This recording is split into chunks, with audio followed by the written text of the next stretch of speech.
4, 3, 2, 1. Biker gang. Jasmine, gang. what up? What's up, man? Thanks for coming through. Will you pass me my coffee behind the thing? There you go. We're doing black fucking coffees because that's what fucking bikers do. How many miles do I have to put down before I'm an official biker? I think that just hopping in the saddle, just getting it. I think. And for those, for you walkers out there, you fucking pedestrians, a saddle is what they call the bike seat. On the bike, just on the bike. I think everywhere in South Bay just kind of offers some of the best cycling in the world. Oh yeah, California too. There's a lot to do. What's your favorite ride? Let's see. Well, in the South Bay. So do you have? Well, a PV. Everybody charges PV, right? Mm-hmm. PV is beautiful, especially coming from El Segundo down Grand. Is a great descending moment. I don't like taking my bike on the Strand though. Yeah, that can be a little bit. I feel like it's like kind of fucked up on the. I don't know. So it's just crowded. Yeah, it's crowded, and I like the urban assault on my bike. You know what I'm saying? I like being out in a fucking intersection with cars and shit, and people are like, "What the fuck? Are you making a left? What are you doing?" I like that feeling. When it comes to riding in South Bay, I think it's important to be just aware. As being a driver, aware, cautious and as safe as you can be. But in a group, you're golden. Yeah. 2 is better than 1. So I don't have any biker friends. I've never ridden with somebody except for Christian Landley. You know Christian? Yeah. Yeah. Me and Christian are both we have the same blood in us, and that if we have to do something, we want it to kind of suck. No. And both, so we're kind of unintentionally racing the fuck out of each other. Chill ride turns into a mash. Yeah, it happens, man. And we were we were gonna do this loop, and this loop is. First of all, I'm sorry, went right into it. Thanks for coming on. No, thanks. I was so excited to have you on. I actually reached out to you and was like, "Hey, I got a bike. You should come talk." And you're like, "I gotta get some shit." I got a lot of stuff. Yeah, you gotta get. And then you reached out to me, and I was like, "I gotta get on." And I'm so excited you did. Thanks, man. Okay, thanks for having me on. With that being said, we were gonna do this. I called it the loop, and it's not a big loop, but it's Hey buddy, it's so people can stop by. Hey buddy, it's been so long. I've missed you. My life's been so busy.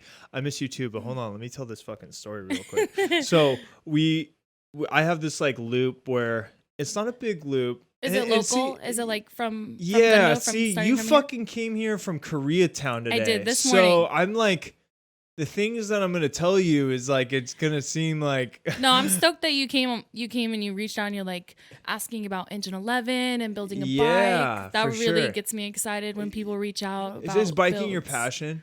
100%. 100%. Mm-hmm. Yeah, I think that competition is my passion. For sure. Yeah, but I got that bone in me too. Yeah, the bike kind of just took me there. Yeah. It's super individual, and I can kind of lean on myself and count on myself and for sure learn from there. Are you fuck man, there's so much to talk about here because I don't have biker friends, but I really do love my bike. Yeah. And so I guess I've never had the moment to articulate without just myself and GCN videos and shit about how I love biking. So in the process of me getting the bike. So first of all, actually we can start with the Run for Education thing, because I think that's where it starts. So I saw everybody running. Not everybody, but 2 or 3 of my friends ran the LA Marathon, and it's impressive for anybody to run the LA Marathon, but 100%. One of my friends in general, seeing them step up and doing the progression from where they were a year ago to being man, enough is enough. I don't want to live like this anymore. Right. To now, a year later, running the fucking marathon. And me, a year ago, I decided to sober up. I was doing blow on the weekends, getting drunk, doing the thing. And I decided enough was enough for me. So I was smoking cigarettes. I smoked cigarettes for 10 years. And once you learn how to quit cigarettes, they tell you that's the hardest thing you can do. And I'm super competitive. So then I'm well, if I can do the hardest thing that you can do, like what can't I do? And with that mentality, I've developed this need to kind of chase challenges. It's Yeah. mellowed out. And this is definitely in the time of like when you're newly sober and you're trying to figure out who you are. Cause like for 10 years, you've just kind of been fucked up, you know, Right. and like been hanging around friends who are fun to get fucked up with and you love them, you know, Right.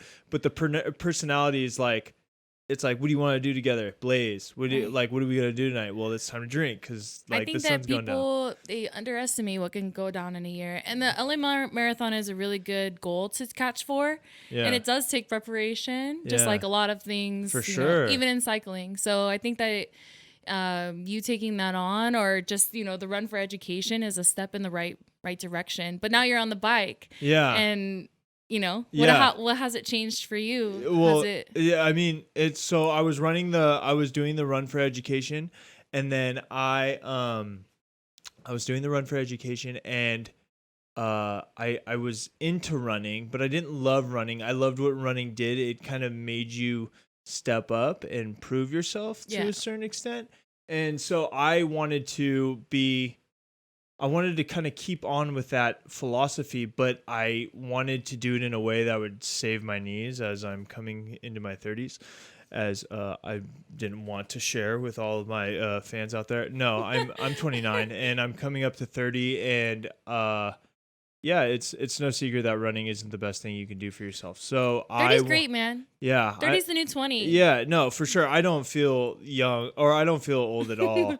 Matter of fact, I just feel more capable than I was at 20, because when you're 20, you're kind of misled by shit that's just kind of in the way. Like you're trying to like hang out with friends, you're in a stupid relationship, maybe. Right. Like, yeah, you're pinned down by all that shit. But by the time you're 30, your body hasn't really broken down on you yet if you've taken good care of it. But if you haven't taken good care of it, your body is for sure letting you know they haven't taken care of it. 30 is a very honest stage in someone's life. You know, 30 is like, it's not letting you get away with anything that, you shouldn't, No, I mean, it's like a realizing point. I'm coming up on it. If I don't get like some kind of workout in, I'm like a dog. Like I have to go for some kind of walk. So I started riding my bike,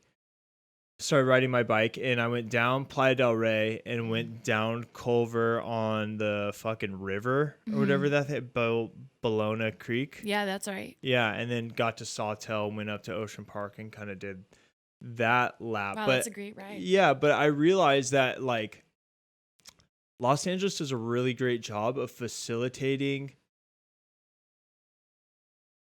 bicyclists or cyclists. Like there wasn't really a lot of streets where I was like, yo, I'm in the middle of fucking like a freeway right now. Yeah. Like it seemed to be there was a spot for me to ride in from here all the way to Santa Monica, it seemed like. And do you feel like that's typical of LA, or do you think that it could be way better, or how do you feel about that? Honestly, I think LA sucks for cycling. Oh, really? Maybe it was me just like No, you're just using the infrastructure correctly. I think that there is that opportunity for people to get where they need to go on a bike safely in LA. Yeah. But I don't think that there's enough.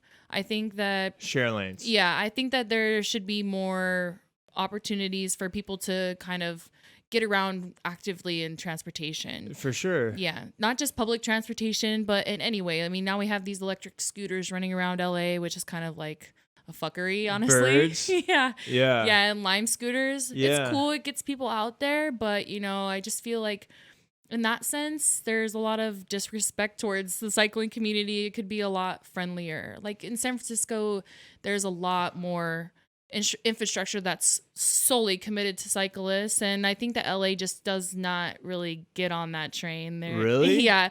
Well, San Francisco is almost like bicycle city, isn't it? 100%. Yeah. And I feel like LA has that potential, but is there enough cyclists here in Los Angeles? 100% there is. Oh, you There's believe cyclists that? everywhere. But I just don't think that people are jumping on the coalition, like the LA Bicycle Coalition. I don't think that there's a lot of power there. I think that there's a lot of more overpowering, like in public transportation, in the metro, and then everybody lives in their car or takes the bus. Like, I see people don't really feel safe on bikes in LA. Yeah. And I felt that too. But I feel like if the community came together and said something and made something happen, it could happen. And Long Beach right now is a really good example of the city adding infrastructure just to kind of get the people on the bikes and helping Go Active just go.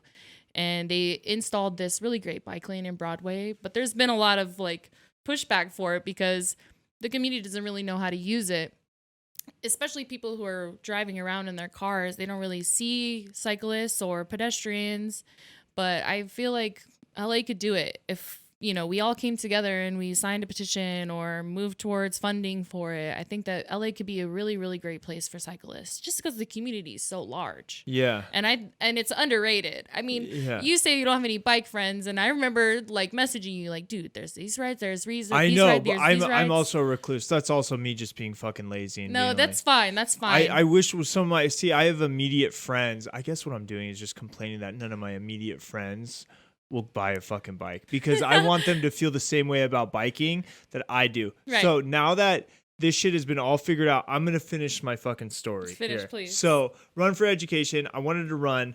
I didn't want to fuck up my knees. So I said I was going to buy a bike. One of my friends, Bree Asseltine from, I think I said her name right, from Hermosa. I've never said her last name out loud before. From Hermosa, rides bikes, has some crazy fucking Jetsons carbon fiber frame, and I was like, hey, I took a picture and put it on my Instagram story and was like, hey, bike friends, is this bike good for me this much? And it was the bike brand that they sell down at the shop, which is XDR or some shit. And my friend Bree wrote back to me and was like, hey, you know the kind of, what kind of special, how do you say LAs? I said LA. LA. LA, yeah. Okay, I'm going to have to write that down. I have an LA, or send me the ad for the LA and said, hey, it's only, I got that bike for $400, I think, or $350. You got that bike for $400? Yeah. No way. Is it a good deal? That's a great deal for that bike. Okay, it's good. It's a great bike. Okay, but it's $154. The fucker told me it was $156, and I'm 6 foot tall. So it's a little small for you. It is a little small for me, but it's not the end of the world because it is fun to ride, and right. I don't have like any pain riding it or anything like that. So, okay, great. Yeah, and I think that's what you want to look out for, right? When you buy a bike that 100%. is too small for you, you just don't want it to hurt. There's things that you can do. I've gotten like a smaller stem, or I've gotten like a stem that drops more, so like I'm more reached out on it, and I have a higher, the highest my seat post will go is as high as it can, and so I've done things, and it doesn't. I don't feel like it looks ridiculous on me, but it's funny because you are kind of tall. I am kind of tall. Yeah. Yeah. But I mean, I got that bike for what it was. The dude I bought it from was just as tall as me, but I think it was Craigslist. I had people fucking around on Craigslist. Nah, that's okay. You know? If you find that, you know, shop around and see if you can find something in your size, and then maybe you can work out a deal, sell it for more. There's people always in the market for that kind of bike. That's a great bike. Really? Oh yeah. Okay, so, but I see, here's the thing is like, if it's such a great bike and it's not causing me any pain, like, do I even want to get it? Yeah, I don't want to get rid of it. No. Keep it around. Think so. I'm able to do what I got to do on it. I think what I would like to do is like try a buddy's bike who maybe, you know, it has the correct size and see what that does for me, you know? Yeah. Or you could just head into a bike shop and just talk them up. Get it fitted or talk them up. Talk them up, see what they got. Yeah, people in bike shops. I work in a bike shop. So I love it when they bring in their bikes or they're looking for a bike. I'm just like, come talk bikes with me, man. I rode into Helen Cycles and was like, yo. And they were like, yo. And I was like, I don't know about Helen Cycles. I was like, what up with bikes? You guys got bikes in here? And they're like, yeah. And I was like, I just got one and I just wanted to stop by and say what's up. And they're like, were they cruising or what? They were mad cool. They were really cool. Everybody shot me their fucking Strava accounts and shit. Yeah, it was cool. But I'm not going back in there. It was weird. You leave and you're like, dude, I'm a dork. But It was cool, but I like what riding does for me. I like where I'm at mentally when I ride. So I'll keep going with the story. So I kept riding my bike, and I found myself like kind of at first I was like just trying. The day I got it, I put down like 26 miles on it.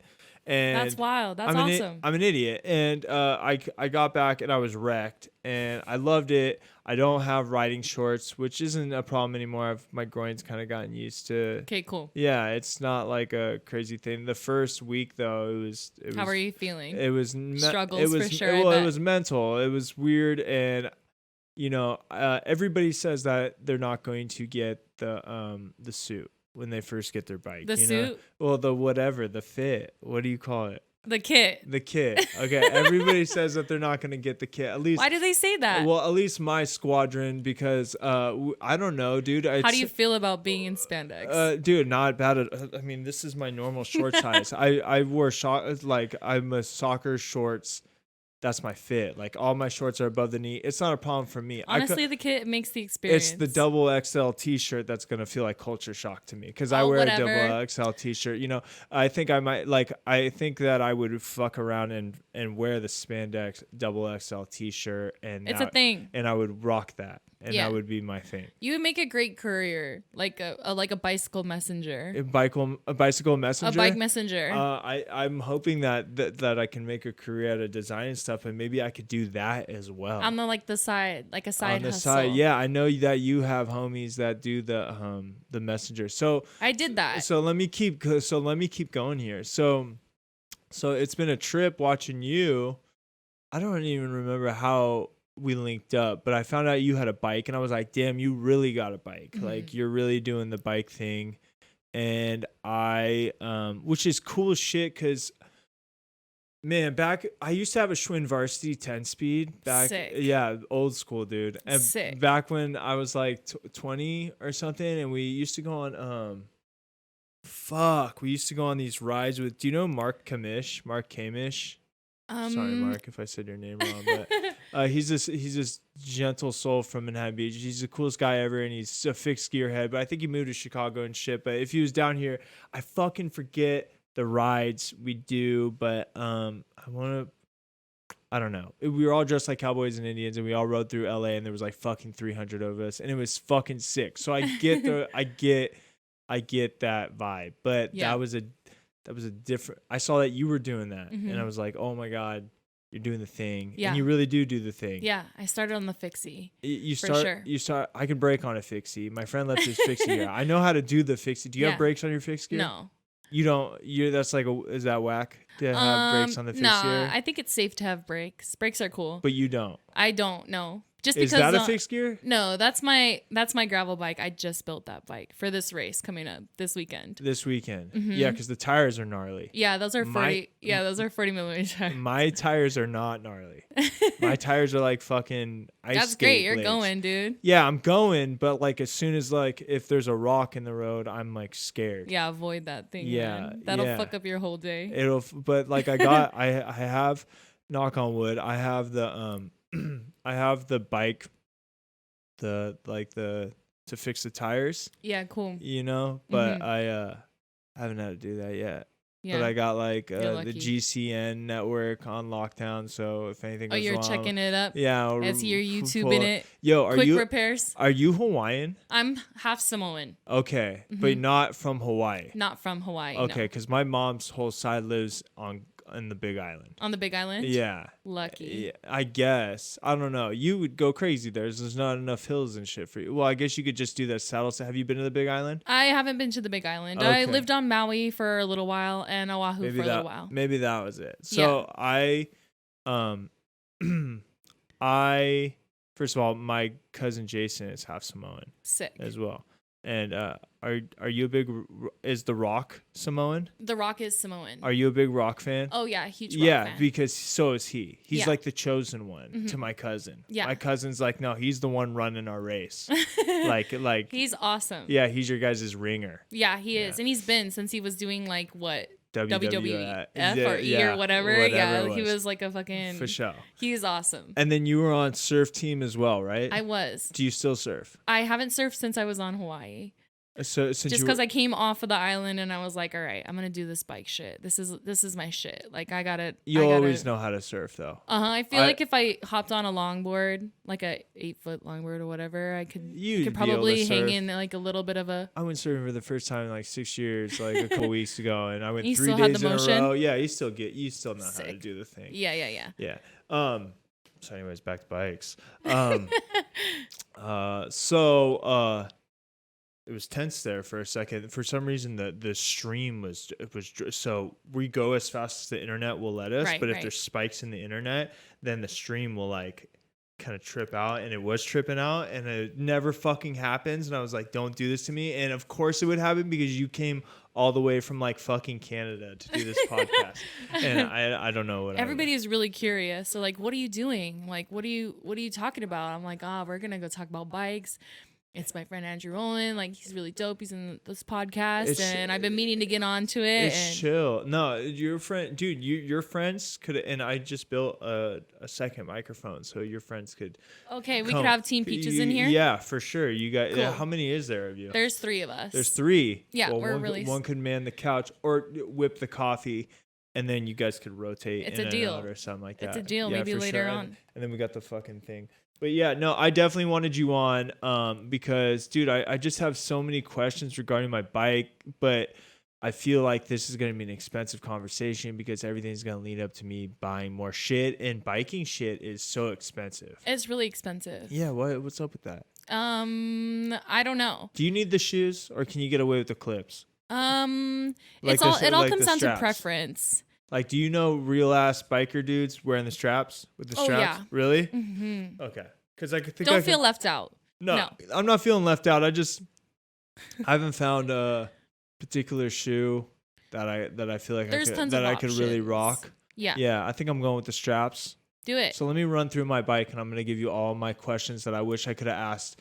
any of my friends. Chase, if you're fucking listening, you better pay attention, son, because you're going to bike next. So I dropped my stem. Mm-hmm. My stem used to like go up, and I went to Helen's, and they were kind of clowning on my stem, saying I had some geriatric fucking old man stem. Did they flip it upside down, or you bought a new one? I bought a new one. Oh, what? Yeah, it's a I don't know, dude, Bontrager fucking. Yeah, that's great. Yeah, is that a good one? Yeah, that's a good one. Okay, for sure. Second, just as long as you have enough reach and your wrists aren't under too much like pressure. You know what I mean? Yeah. Yeah. Shit, I don't know. You gotta ride it more. I haven't gotten it fitted.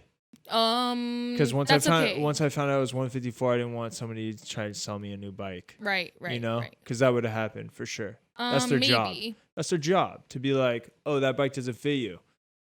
Here's a cool bike that will fit you. You got a credit card? That means a salesperson's doing it? No worries. As long as you don't feel like you're like over or under extending in the leg. No. And you don't have a lot of like tension in your wrists, you should be okay. But you're not going like 100 miles, right? You're just going like around town, 25, 35 miles. Jasmine, it's like I fucking would.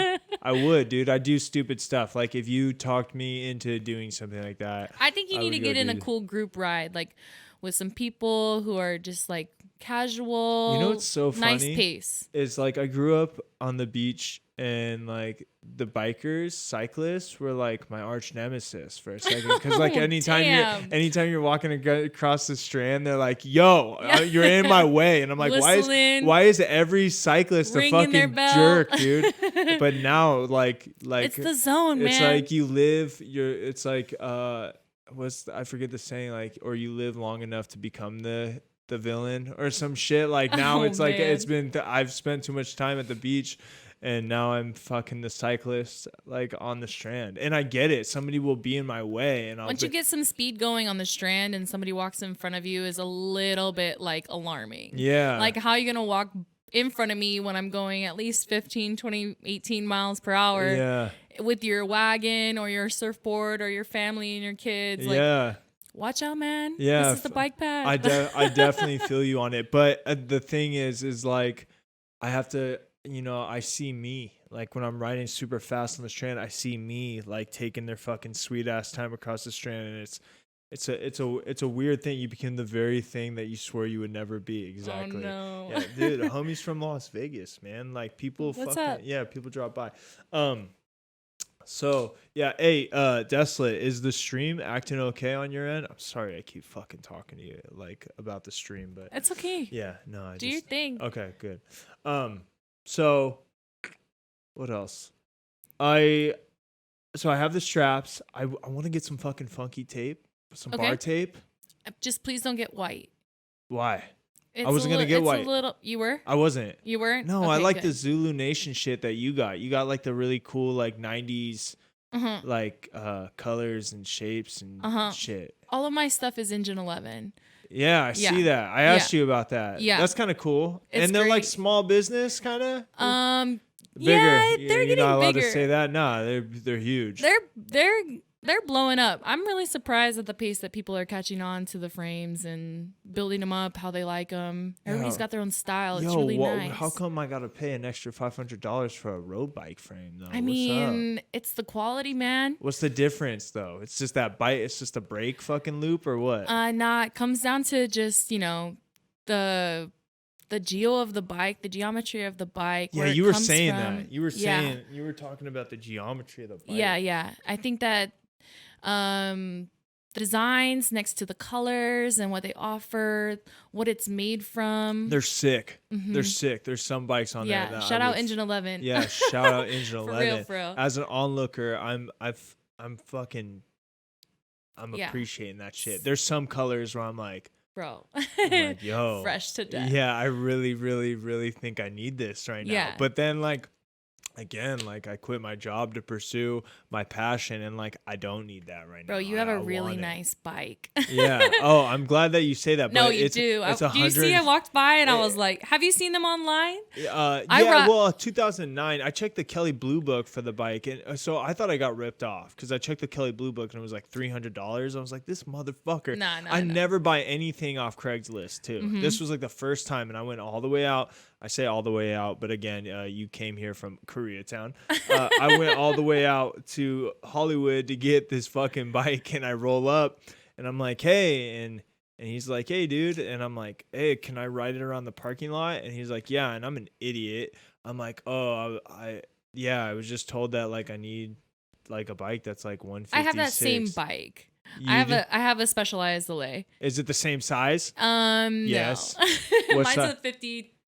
Okay, so it is smaller. It's smaller. Okay, good. But mine's if a 2019. Said it was the same size, I was gonna call that fool back up and give it back. Mine's a 2019, and I paid top dollar for that. See, here's the thing. It's here's the thing. It's that's what you're saying about your bike, but how can I can't be mad at my bike, if it's super expensive and I paid what I paid for it. Right. I think that's a great deal. For a 2009 and the way that it looks, the condition, it's badass. Yeah. Yeah, you're rolling. I'm glad you think so. Yeah, I'm rolling, dude. Rolling. Yeah, for sure.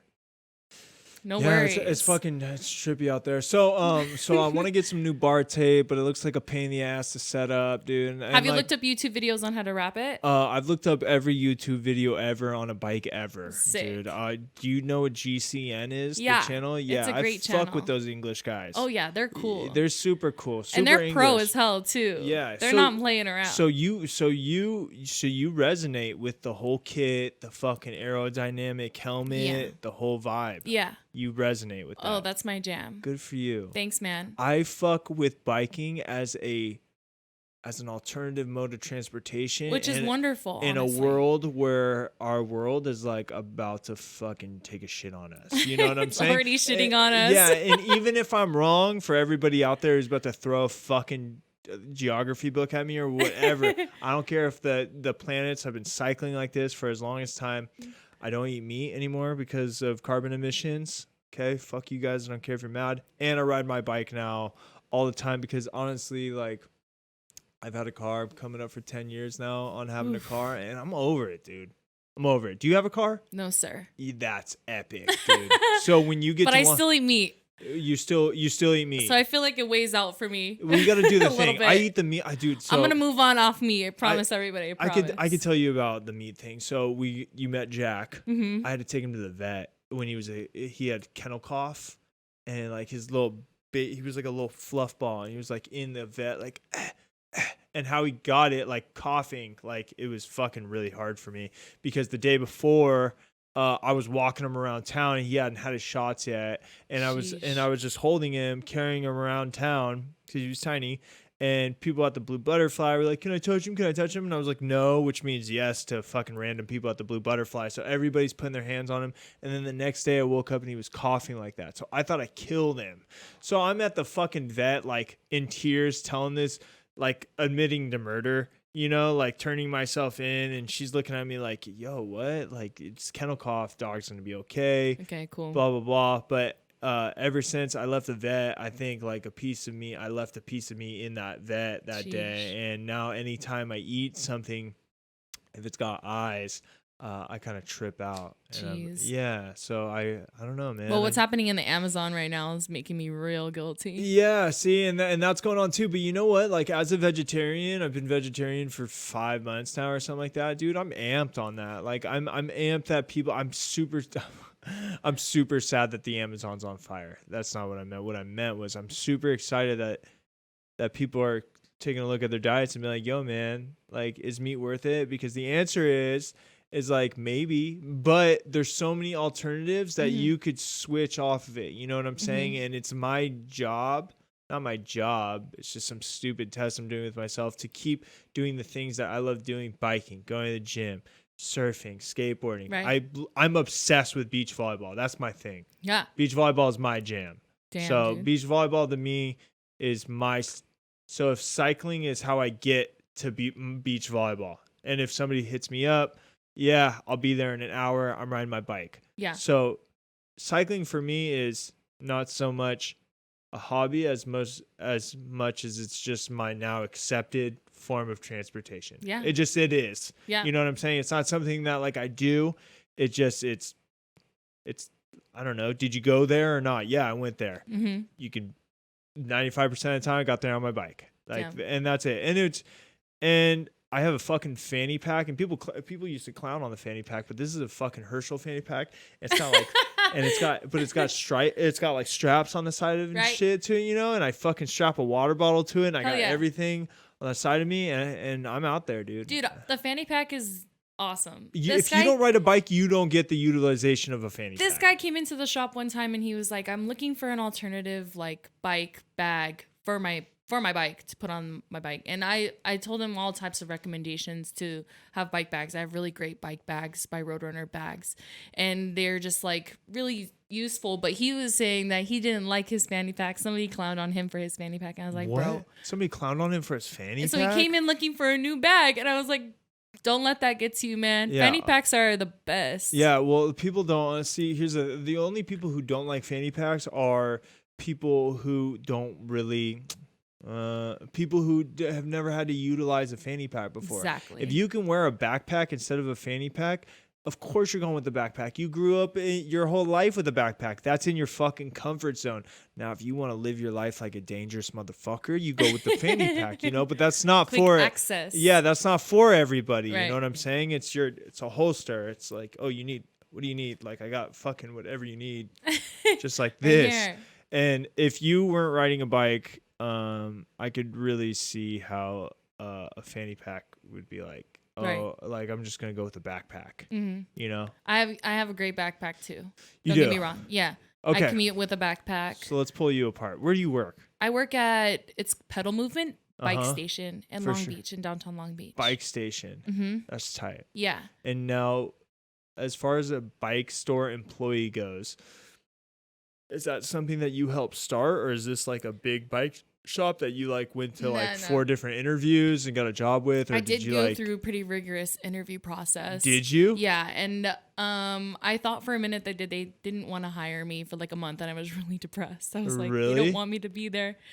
But turned out it's just like a processing thing. They couldn't hire me for like a month without going through records or something like that. And they called me, and it was like the most exciting thing. Oh, spot's legit. Yeah. See, okay, so I worked there full time. So I'm thinking like little. So is there are some bike shops that are just like a couple dudes who made a garage out Right. of like a little space. And that's how this one started, honestly. For sure. Yeah, They all it was do, like a right? chop shop at first. Chop shop. Yeah, so people were welcome to come in, use tools, and buy used parts, sell and used parts. Yeah. It's like an open garage. Yeah, Not like it people was would that roll through at with first. stolen bikes and put new forks on it and shit. And then they found out, oh, we're probably not getting the right customers or clientele to maintain the kind of aesthetic Bills. that we want to. Yeah, exactly. Which is what aesthetic? Is it like the racing aesthetic or is it like the hippie? No, it's just kind of like a place where you can come get quick fix or maintenance on the bike. And then there's like some limited retail, but we want to kind of like maximize our retail at this point, just so that we do get those people who are racing or are couriers. Who's your guys' clientele right now? Right now it's just all of the people in Long Beach who are locals and get on their bike and go around. Which is a lot of people. But also we are kind of like in this dispute with the homeless and how the homeless come in and still get that image of our shop being this kind of chop shop. So we've kind of redone the whole entire retail space floor. And you should come in and check it out one time. For sure. I'll just ride my fucking bike on down to fucking Long Beach like you, dude. Mm-hmm. I ride from my mom's house here in El Segundo to Long Beach. She's serious. So how would I get there? I like to go Rambo ass on a bike. How the fuck do I get to Long Beach from here? I like to go because the Strand stops at fucking Redondo. Yes. Yeah. And then what? And then King Harbor, you just take Torrance, all the way take up PV to Drive. No, I don't like to go up to PV on my way to work. It's just a little bit much. It's like it's a little much. It's a fucking mountain at the bottom of the South Bay. So usually I take Torrance all the way to Crenshaw, and then I'll go Crenshaw to Carson. That's a good move. Or Carson to Avalon, and then it turns into like 224th, and I'll take 224th all the way to Magnolia straight to downtown. Do you wear headphones? No, I have a speaker. I blast my speaker everywhere I go. That's a good fucking move. And it kind of repels people.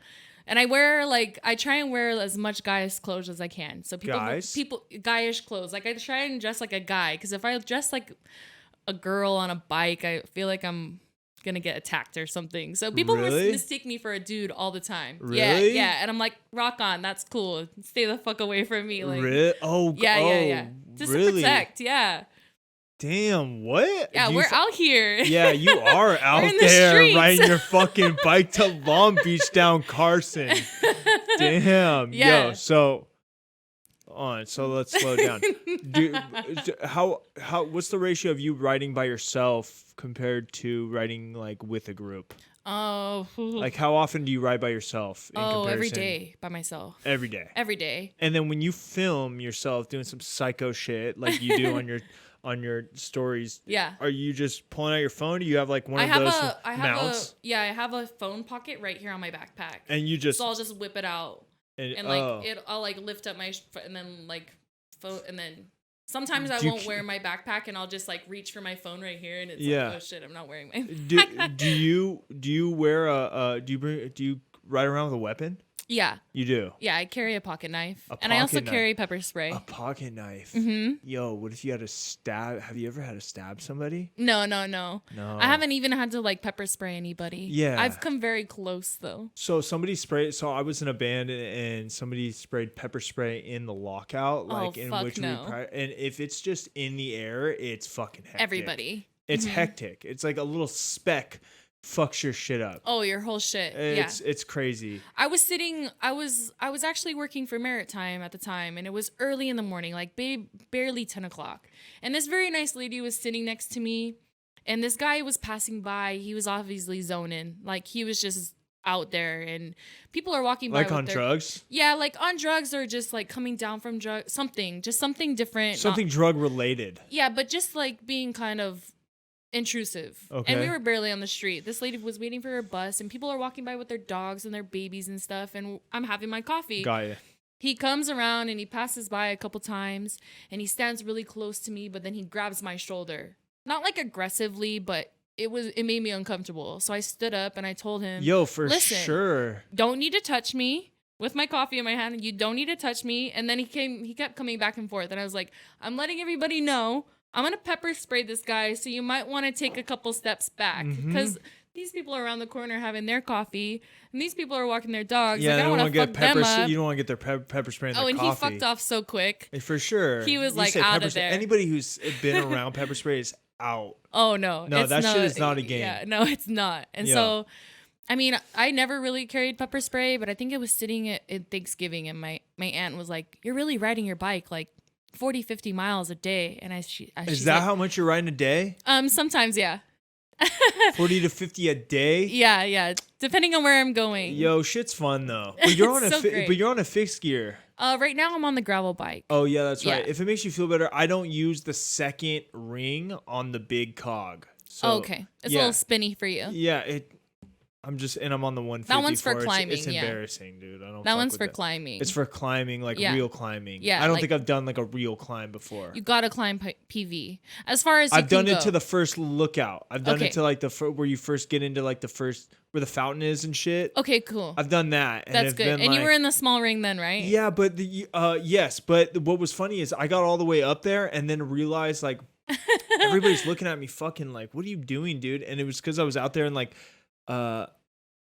I was out there like no helmet, like I was just being a dork about it, you know. And now I am much more. Well, now I just have a helmet. Good. I was out there without a helmet, and I realized that once I got to the top, I was excited to bomb the hill, and everybody was kind of looking at me like, "Yo, man, like what are you doing?" Yeah. And I was like, I'm gonna ride back home and go figure out. I had that guilt.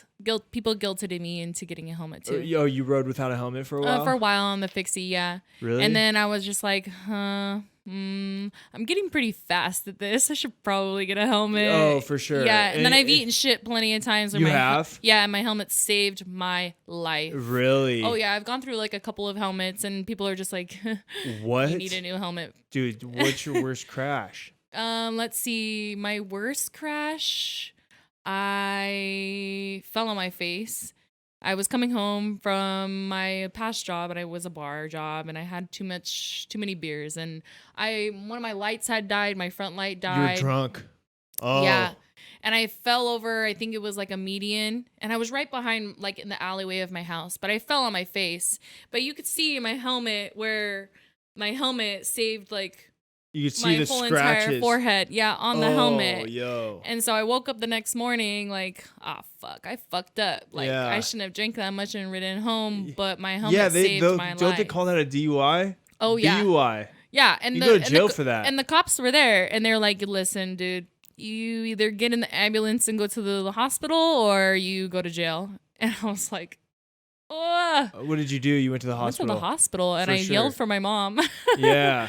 You yelled for your mom? Yeah, they handcuffed me to the ambulance, and they were like, take her home. Oh, so you really did. So you got a BUI almost. No, I didn't, but I did have to like take some classes to expunge that. Oh, so you did get it was in a drunk trouble. in public ticket, yeah. Oh my god. For sure. What department gave you that? Fountain Valley. Where the fuck's that? Oh, in Orange County.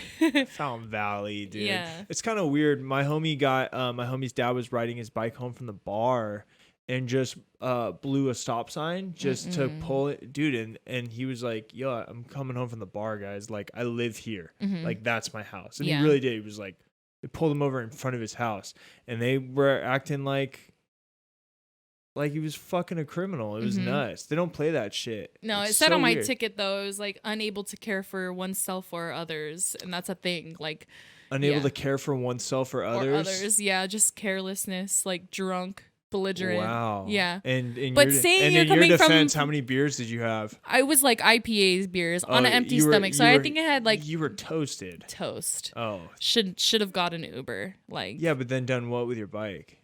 I could have locked it up. I could have like left it. What kind of lock do you have? A kryptonite lock. I have one of those. Yeah, it's but great it's lock. Huge. Mine's small. Yeah, I wish I had a small Mine's like one. pocket size. Really? Yeah. How much did that cost you? Well, mine was free because we're sponsored by Kryptonite. Who is? The Peaches. Really? Yeah, 100%. Yo, so... But in the shop, for those Kryptonite lots go like, I don't know, 53 This is bucks. the same shit with my fucking LA. It's like, I'm not going to fucking get a new anything because So I seriously have a bike that's too small. I'm riding a bike that's too small with a lock that you could lock a house with. It's so big. It's like a fucking hula hoop that But locks. dude, they will come for you. People who steal bikes, it's a thing. And they steal bikes and they go and steal I lock the shit out of my bikes. Yeah, lock the shit out of your shit. I lock the shit Bring out it of it. in. Like, don't leave it outside. People Oh, will come it's for my your car. bike. It's my car. I mean, I have a car, but this is my car. Yeah. Mm-hmm. Yeah, dude. Yeah. It's fucking hectic. That's how I sell my lock, though. Like, I live by that lock. Yeah. Yeah. People I just come wish in, mine wasn't so fucking huge because it was on the beach cruiser. Yeah. And then I didn't have a lock on my bike, and I was like, oh, I'm just going to walk it in everywhere, but you can't do that. Some people are like, put your fucking bike outside, you fucking crazy person. What is this, a parking lot? Some people will, I can tell the difference between a serious cyclist, but businesses sometimes can too. When I walk in, I'm obviously not trying to like cause a problem with my bike or like a health code violation sometimes in some places, but some people will let you in with their bikes, but it's known if they don't let you in with your bike and you don't have a lock, you don't go there. Oh, Yeah. for sure. Yeah. And is that in that place? So how many if you were to call like a gathering of the cyclists, how many are showing up? Let's see. It depends. Like right now, like a great example. if I told you, God forbid, that this was your last night and you were like, I'm putting a ride together. How many people are getting to that ride tonight? Dang, we could probably get into like 250 people. Yo, are you kidding me? Not kidding you. Yo, that's a straight up motherfucking army, son. Oh, dude. So a great example of really, really good big rides is Chief Lunas. They're out of LA, like Hoover, 25th and Hoover. They have this huge ride for 4th of July. And I'm talking like 400 people sometimes. That's epic. Huge, huge. But then, there's really great rides like But your boyfriend rides. Yeah. See, my girlfriend doesn't ride. So on the holidays, I'm like, hey, babe, let's go on this ride. And she's like, no. And I'm like, okay, I'm not going on the ride. You gotta get some bike friends, man. I gotta get her a bike. Get her a bike. It's a thing. We could find her a really cool bike. Yeah, we could probably get her a bike, but if it's not those Craigslist LA prices, we're gonna have to figure some shit out. We could probably get her bike for like a nice bike. We could probably get her a bike for like $350. Let's break the bread right now. Like, how much does someone need to spend if they want a super nice bike? Let's see. So the bike that I just built right now,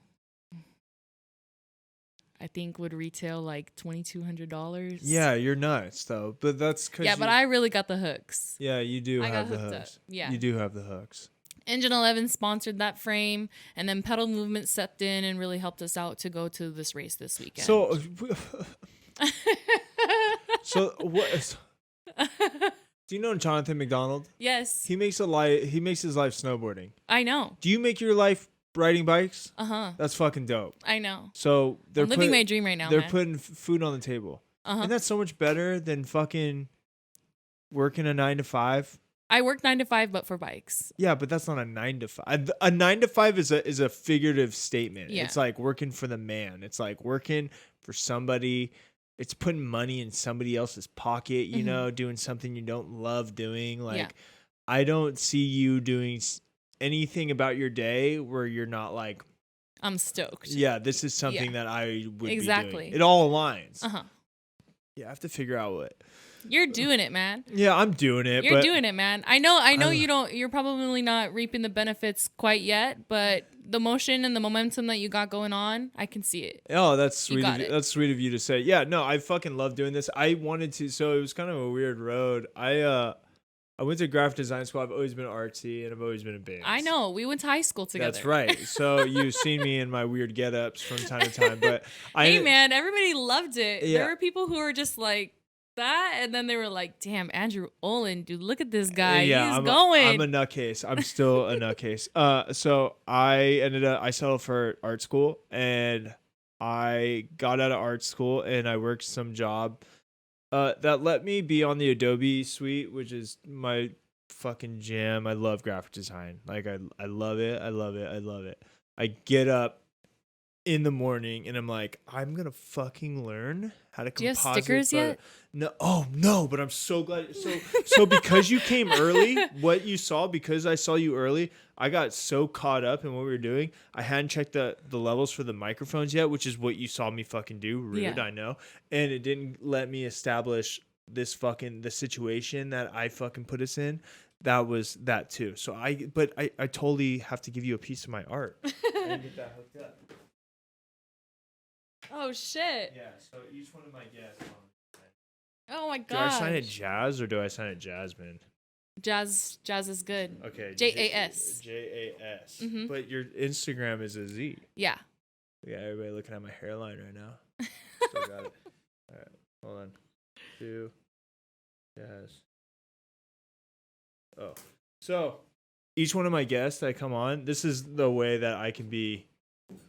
My art gets to reproduce itself to great, people. Dude. Yeah, so I do a new one every month, and it's like the layout. See the layout on the computer, the actual layout of the thing. I make a different piece of art every month, and then like stoked on this. Yeah, thank you so much. Yeah, for sure. Well, I feel bad. I should have brought you a peaches sticker. No. I know. I have your address. I'm gonna send you some. Okay, dude, you do it, and I'll put it up in here for real. Stoked. So okay. Everything, like, you know Mike DeBartolo. I do vaguely. Okay. So he is starting a soap company. I have like his first bars of soap here. My friend Nikki. Did you already have him on your podcast? No, Mike D is so funny. So he's one of my best friends. We've been in bands together. So me telling him to come on the podcast is like, yo, idiot, come on the podcast. Why the fuck haven't you yet? And he's like, I want to wait. Like I want it to be the hype. Yeah, but people don't understand like you could just like come on again, you know. Right. The people don't get that. Like something big could be happening in the bike fucking world like 2 months from now, and you could just be like, "Yo, Olin, let's run it back," and I'm like, "For sure, let's do it this Thursday." Okay, cool. Yeah, and for the next season we will. Yeah, for like Tour of California or something. Yeah, dude, and it doesn't need to be something special. I made this because I genuinely love having conversations. Like I've never been able to fucking shut the fuck. There's a lot of F-bombs. I've never been able to shut up, and I've always... Yeah, man, my mom's supposed to listen to this. Yeah. Oh, I know. I'm sorry. No, it's okay. I'm sorry, Miss Jasmine. Miss Jasmine's mom. How do you say your last name? Naea. I like that. It's like an Avatar character. It's Samoan. It's fucking rad. Thanks, dude. What's the fuck? My cousin's boyfriend at the time.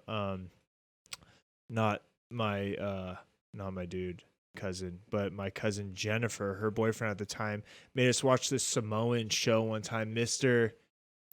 Tiki or some shit, where they like had to like climb coconut tree. It was like the it was like a YouTube. It was like a YouTube? It was like a dating show, but they had to do like super Samoan shit to get the girl. Oh, it was like one girl and like 12 Samoan guys, and she wanted to be with like. I'm gonna have to look into that. She would have to be the most Samoan. So like we watched this episode in Kona of like this fucking. I'm so sorry about the F-bomb. So, anyways, I'll figure. Oh my god, this is so good. So San Pellegrino is my jam. So I drink Pellegrinos. I don't really do a lot of sugar, so I'm always doing Pellegrino's norm. Fucking just plain Pellegrinos, yeah, like and black coffee. So anytime like a guest will bring me something different and I have it, I'm like, oh my gosh, this is amazing. Yeah, those are my favorite. What is it, the blood orange one? Yeah, this is amazing. Mm-hmm. Okay, cool. I wanted to bring beer, but I figured you wouldn't want. No, you're more than welcome, dude. I have a. No, it's okay. It's okay. Plug your ears, sure. Jasmine's mom. I have a bong for my friends behind the TV. Oh shit! Like it's a me thing. It's like I do it for me. This is how I party best. Everybody knows how they party best. You know what I'm saying? 100%. And this is how I do. This is how I do Androlin the best I can. You know. Beers are my favorite, but I was a beer tender. It's good to just chill. Like I was just a beer tender San forever. Pellegrino it. At the fucking at the Rock and Brew here in town. That's right. You worked at Rock and Brew. Yeah, that's right. Didn't you work like from the very beginning, like the very beginning? I kind of did. I was a bus boy, and I don't know, dude. I worked at Andiamo. across the street. So I saw Rock and Brew go up, and it blew up. And then they started opening, and they got bought out by like Gene Simmons or something like that. Yeah, some shit. So it was like I saw the beginning of Rock and Brew from like across the street. Like I just saw them for sure. Andy Almost has better pizza. So I loved Andy Almost pizza. It's no more. No more. Yeah. I know. It's crazy. What happened to that? I don't know. What the fuck, Andy?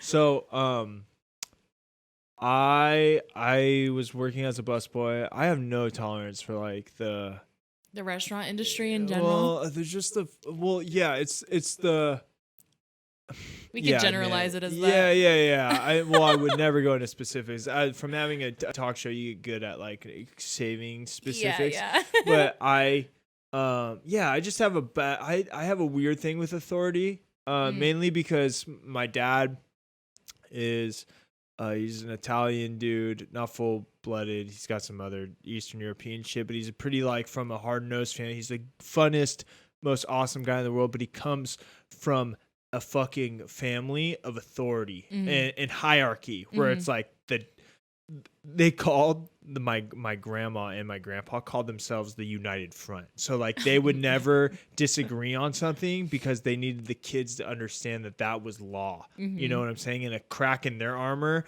was a crack in the system. It was just like sounds like a team effort, man. Yeah, I'm into that. He comes from that side of the family. So I was always like, I was able to be me. Well, my mom's a hippie from Manhattan Beach, which is quite contrasting to this whole situation. But whenever I was like in a situation where I needed to like respect authority, it was a yes, sir situation. Wow. It was always my dad, and I've always respected my dad. So it was like, I have this reserved tank for authority where it's like, yeah, like, and when I say yes, sir, like, I get it. And I get did they crack down hard on you at Rock and Brews? No. But I have this thing, and it's like with school, my whole life is as soon as like there's all these rules and like you do this, you do that. If I don't 100% believe in it, I'm like, no, fuck this. Fuck this. And so I was a busboy, and my boss, the boss of the busboys, because there was managers for every department. Oh yeah. And my best friend at the time, still one of my best friends, shout out Anthony, I love you.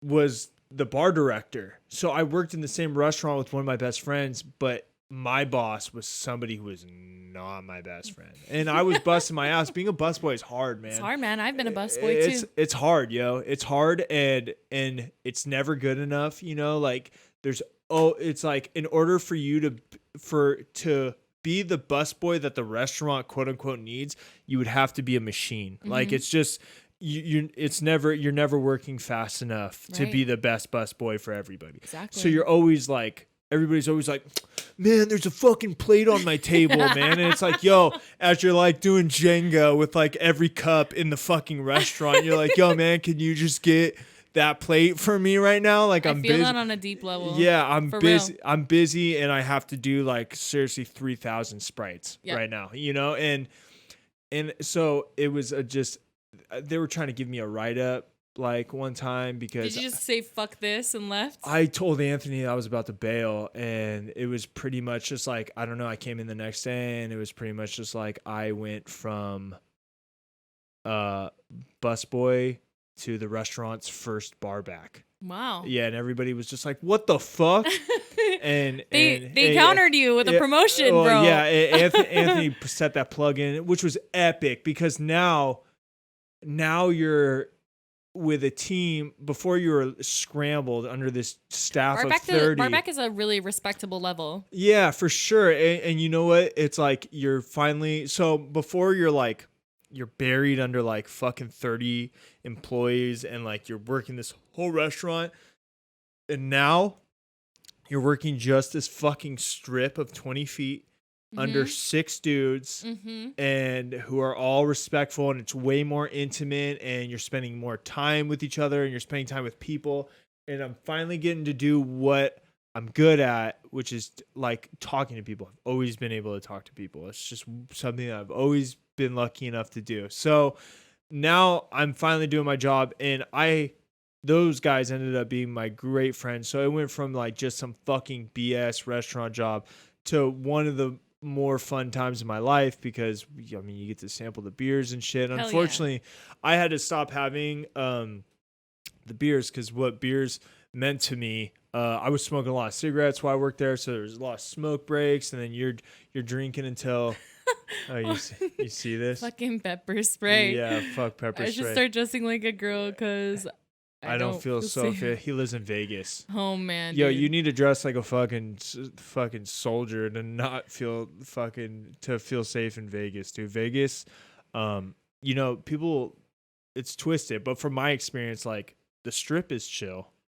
but then like just a block off the Strip in either direction, it gets really like what the fuck? Like where's all these dirt lots come from? And like I don't know, people. No offense to the Vegas homies who are tuning in, but I just don't go. Yeah, no. Well, the Strip is cool. I've only been on the Strip, and then I haven't been in the neighborhoods. But I mean, yeah, right off of the Strip, it gets different. Yeah, it's. I think I have family that lives in Vegas, like in the neighborhood, like residential area. Oh, I think really? which is cool. It's really reasonable to live out there, I bet, compared to LA. Oh no, I can only speak from my experience, and my experience is like ending up behind the hotels. It's very a kid got stabbed at my old school. Nah, I live in the hood. Oh, geez. He lives in the hood. Okay, so No. people are getting stabbed. Yeah, no, No, it's okay. Yeah, that's not me. That's not me. Unless No, you're no. fucking Senorita Pocket Knife over here. I carry a pocket knife. I don't know if I can stab anyone. I don't think I could stab anybody either. I really hope nobody presses me to that point. I know. Everybody, leave her alone. If you try and steal my bike, I might shank you. I'm not gonna lie. Leave her alone, yo. You don't want this. You don't want this You heat, don't want fam. this. So yeah, and it's fucked up because I just finished The Sopranos with my lady, and I just realized like when you grow up, I played a lot of video games. I thought it was boom, stab, you're done. Like No. that's it, one stab. It's like you have to press that full like 40 times For and it like to be like a done fight. No, yeah. You stab a person one time, depends, I feel like. They don't even know what happens. You have to But then they could fight back. What if they're stabbing you back? Much violence shit. Yeah, I watch way too much violence. I really shit. don't want that to be like emotion. I don't want to be in an Everybody altercation like that. Everybody leave her alone. So back to the bar back thing. I started as the bar back. I left that job because I thought I found a sick job. Ended up working a job it was a job, and now I'm here. And I envy. Well, I don't envy because I'm kind of doing the things, but I have I'm beginning to learn the language of people who have stepped out of their normal like chase the job, because I was doing that. Like when I got that job, I started calling it like my career. You know, and like people like start. That's important though. Yeah, career is but like career meaning like and like I'm gonna be able to like afford this car by the time I'm 30. And I think that's important too. I think that those statements are manifesting statements. Good for you. Yeah, no, I would like to. I don't know. I'm kind of tripped on the whole thing. I'm still analyzing the entire thing. Yeah. Like I'm still. I don't know. So my normal work day, now that I don't work at an office, is I get up. I have an alarm still. I get up. I'm the latest like 7:15. I get up. I take a shower. I drink coffee. I try and learn something new every day about design. I try and schedule a podcast. Some days I work on something. Some days I am lucky enough to have a client I'm working for. Some days there's just nothing like. I'm waiting for emails back, you know, like, so people reach out and be like, yo man, I need a logo. I'm like, that's not a problem. It's like tattoo. I run it exactly like, I can't imagine it much more differently than like tattoo. It's just digital. And have you ever heard of Lean Customs?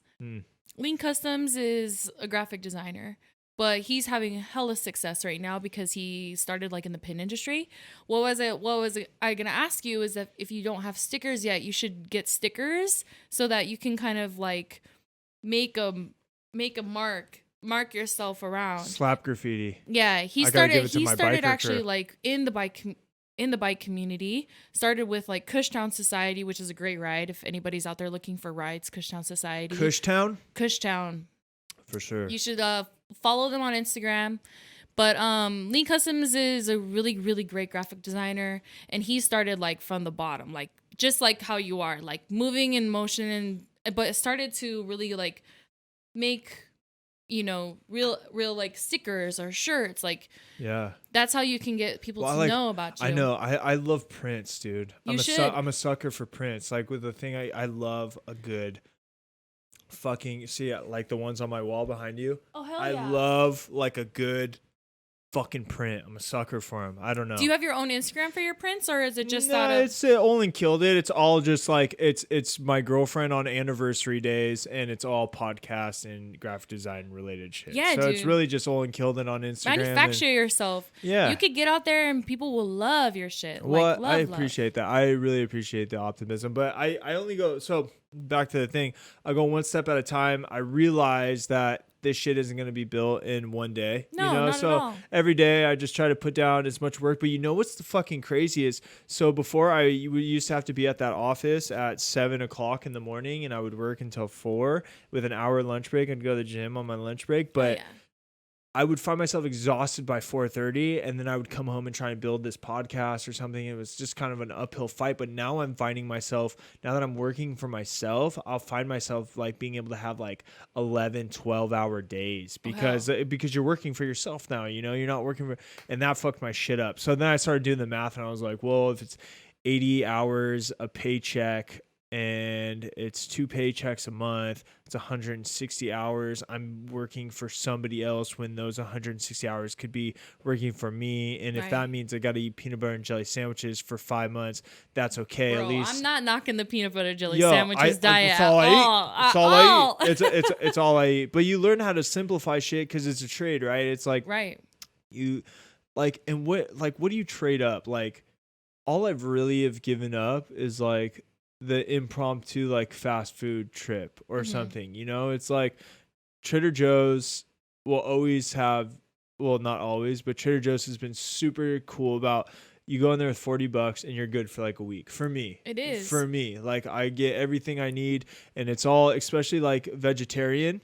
And I won't bang the vegetarian more than I already have, but if you don't eat meat, you're saving like $15. It's so true. So it's like I go in there, vegetables that are going in the shake first thing in the morning, peanut butter, loaf of bread, almond milk is fucking essential to me. Oh yeah. Like Earth Balance, like this vegan butter stuff, and then a couple like here's and there's, and you're good to go. And it like is like a $40-$45 trip to thing.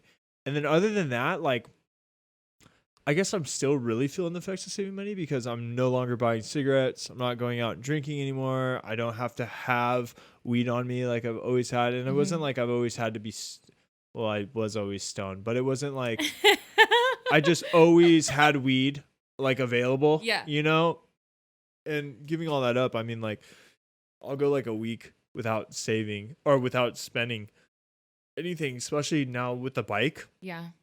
But, I guess that's what we can talk. See, I have such a big mouth. So if I'm talking too much and you want to interject, go ahead and do it. This is just no, dude, it's good. This is why I bought microphones, is because I just do this shit. So I bought a bike cleaning station, like one of those poles that you like. You bought a bike stand? Yeah. You did, really? Yeah. You're committed. Well, fuck, man. So do you have a Strava? Yes. Yeah, you do? Yeah, don't look at it, though. Why? Because it's like, seriously, what you do, it's not that impressive. I Strava everything, honestly. Yeah, see, that's what I'm saying. And I don't. But when I do, it's like long. See, I need to ride my bike more. But the problem is like, the route is everything, bro. So I feel like Google Maps gets me there. Google Maps offers like the bike lane, all the bike lanes. So you can switch the mode to like bicycle mode, and it'll give you all of the best routes. That's how I find all the routes that I go on. But so I always stress like, do you ride around with external batteries? Yes. How many? Just one, like 1,000 watts or what is? I don't know, doctor. I just have like. I have a really great one. I think I have it. I roll around with two. Oh, That's, you know what's great for that shit? Like REI. Like in their outdoor survival shit. No, dude. Whoa. Amazon. Yeah, but Amazon, you get that shit that like might be a fucking charger, might be a bomb. You don't really know. Like you don't know how it's gonna work. I think Amazon pulls product from. You can always check where it's coming from. Oh, I'm talking shit. I buy everything from Amazon. Everything. I bought my all-in-one toolkit. from Amazon. Dude, I got my shit from Amazon, and I bought my speaker that I was talking about. It's like a UE speaker. But you got to be careful sometimes because some of it is not that good. No. I've seen people receive Amazon things that are like miniature size compared to what they were. Sure. I've seen all types of fuckery from Amazon. That's the thing too. Is like I'm a graphic designer, so like I know what it takes to shrink some shit up on a picture. Oh my god! And like I'll see the picture and be like, oh, fool, yeah, right, dog. Come on. External batteries are so essential to my whole entire getup. Like if I go, I think we did a ride. What about like saddlebags? Did you ever get any of those? I did have a saddle. I do have a couple of saddlebags. If you need a saddlebag, I got you. Really? Yeah. I have a couple extras. Why don't you use one though? I'm just trying to do what you do. So what do I need a new bag. Like I said, got the fanny pack locked the Peaches are sponsored by Roadrunner bags too, so I use all of Roadrunner bags. Let's talk about your team. Huh? Let's talk about your team. Yeah, let's talk. It's an all women's team. We're really small. We're only 3. But is that legit? Wait, it's legit. Has it always been 3? We did have 4, but it didn't work out. Fucking broke up, dude. Yeah, it was a breakup. It was sad. I loved her too. Really? Yeah, she was really great. She was a part of the scene, like a really, really good part of the scene. It just, things happen. Yeah. Life happens, man. It happens, man. It's okay. Moving forward, the team started by Noemi. Noemi Sato is our team captain. And she realized that there's a lot of potential for the women in the cycling scene. And she had a guy who had a team. She wanted to bring on all these women, and he denied and denied and denied. So she's like, fuck this. I'm going to make my own team. And that's how the Peaches were born. That's epic. I wasn't always on the Peaches. I was on a team called Zero Miedo before. They're a team based out of Long Beach. And the team just kind of fell apart just because sometimes that happens. It just deteriorates and everybody finds another team. So I joined the Peaches. Wait. And here we are. We got to slow down though. Because you just were saying like everybody finds a team. Yeah. What do you mean? Like when did you start riding bikes? I started riding bikes. Like riding bikes. I've ridden bikes all my life, but riding bikes in 2016. That's like the other day. I just barely started riding bikes. So you just started riding bikes seriously like 3 years ago? Last year, seriously. And now it's paying your bills? Yeah. That's fucking crazy, man. Is that did you set a goal for yourself? Or you like, I'm going to be the best at this? I'm not going to. That's exactly how it goes in my mind. Yeah. Dude, isn't that so fucking funny that anybody who's really good at anything decided that they were going to be good and just fell through with that? And did you have to sacrifice anything to get that? There's always sacrifices. I don't look at my sacrifices as something like adjustments. Yeah, was there adjustments that needed to be made in order for you to fulfill your fucking prophecy? My whole entire dreams, my life dreams. So how did this become a dream of you? Because not a strange dream, but what an unordinary dream for my. It started with rowing. I rode crew for a couple of years. Where? I rode crew out of Marina Aquatic Center. It's called MAC. Right there on Playa del Rey, Is that Samoan? Is that like a Samoan thing to you? No, like rowing and being Outrigger is island based. Yeah. But we're talking about like racing boats. I started racing boats, and it's really hard to access boats to train. So I use cycling as like a cross train. For sure. And I figured out I don't need to race boats. Like I could totally just ride my bike and be fast on my bike without having to like. So you were rowing. And then you were like, I love rowing? Or I love rowing, but I can't get on. What'd you love about it? The camaraderie of a team. Faux show. And I get that because I've been in bands my whole life. And being an artist was weird because it was the first time in my life where I had to be creative without somebody next to me being creative on the same thing as me. Yeah. So I definitely feel that. I liked the structure too. The structure of training, the competition, learning from your competition, competing in racing gives me like a next level to who I could be. For sure. How better can I get? How faster can I go? I love that shit. That's what really gets me going. So you love winning. I mean, I'm not obsessed with winning, but winning is. I love winning. Winning is great. I love doing what I gotta do because, well, not Michael Jackson, fuck, I hope not. Mike Tyson had this quote where he was running in the morning, and they're like, yo, Mike, why do you go and run so early in the morning? And his response, this was before he like ate somebody's fucking ear, but his response was, because I find comfort in running knowing my opponent's asleep in his bed right now. And I kind of have that bone in me. I love it. Yeah. And I think, and again, it's like, it's all out on the table. My checkpoints are at beach volleyball every Saturday. We get there. It's beach volleyball. You're digging through the sand. Everything is from core down, right? Which is perfect for biking, right? Right. And it's like, ever since I've started biking, it's like, it's made a bit better beach volleyball and stuff. But so now, it's like this huge chain, right? It's like, in order for me to like feel like I'm playing well at volleyball, I need to ride my bike. In order to ride my bike, it's just a circle. It's just going back to that quote. That's really, really powerful. I don't know. I had this 3-hole punch. You know those hole punches that you to put into binders. It's a 3-hole punch. Yeah. My roommate had a 3-hole punch and it had like a I don't know. It had this quote on it. It said, just know that right now someone's training to beat you.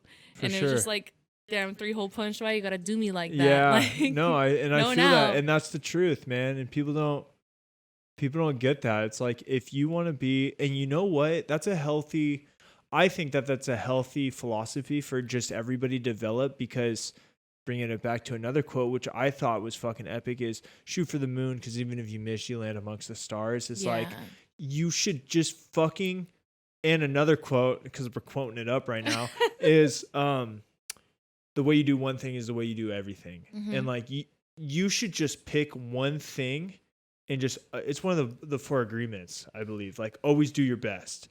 Like, there's something that happens to you on a neurological level when you decide that, like, you make the agreement with yourself that like, I'm going to be really fucking great at this. And it's, even if you don't come through with that, you said it earlier today, like, a year's a long time. Like, a lot can happen in a year. Yeah. A lot of people underestimate a year. Everybody underestimates what they can do in a year. Yeah, but it will fly by you. Everybody has stand at the bottom of a mountain and been like, oh fuck, that's gonna take a long that's gonna take a long time. No, man. for real. But it's you would be fucking surprised at what a fraction of the time that mountain can fucking do for you. You can get that done in a fraction of the time, and it turns out that you're gonna learn 4 more different things about yourself in that journey. Yeah. We're hunters, man. Like, by our species, is like, our species was meant to wake up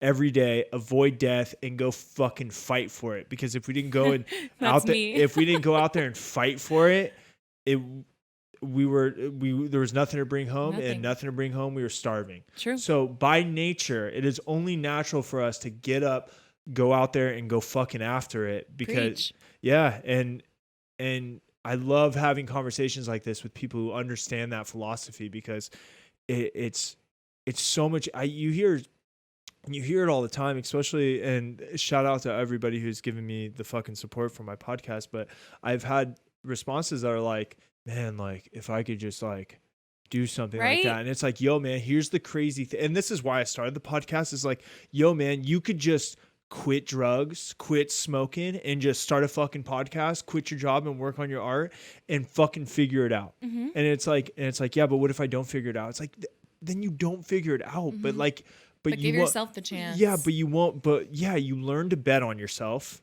and you learn to make yourself bettable. You know what I'm saying? Because you're not going to bet on yourself if you're like, fucking, you didn't think that you were going to be the best biker in the world by sitting around eating like shit and be like, Mom, I'm not going to ride my bike today, dog. I'm going to be fucking the best at it tomorrow. There's a lot that came into it, though. Like, I took a lot of inspiration from the community. There, like I said, the LA community is something different.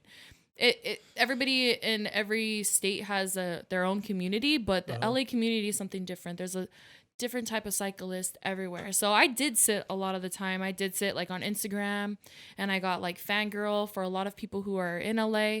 And then it's just like, dude, I got to get out there and I got to do this. Like, I can do this. So before you were riding, you were fucking stalking or what? No, I was just, like checking it out. Like, how do I get to this? Where do I gotta go? Who do I gotta see?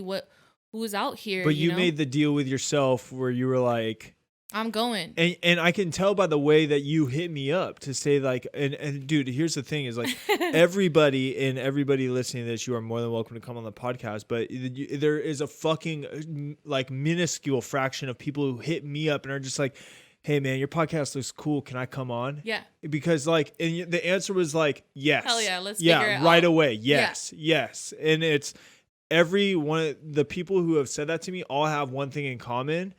They wake up and get after it. Mm-hmm. And so I love, that's why my answer is always like, yeah, dude, cool. 100% you're coming on right now. Yeah. I resonate with that because we all have days where like we wake up and we're like, man, I don't want to train.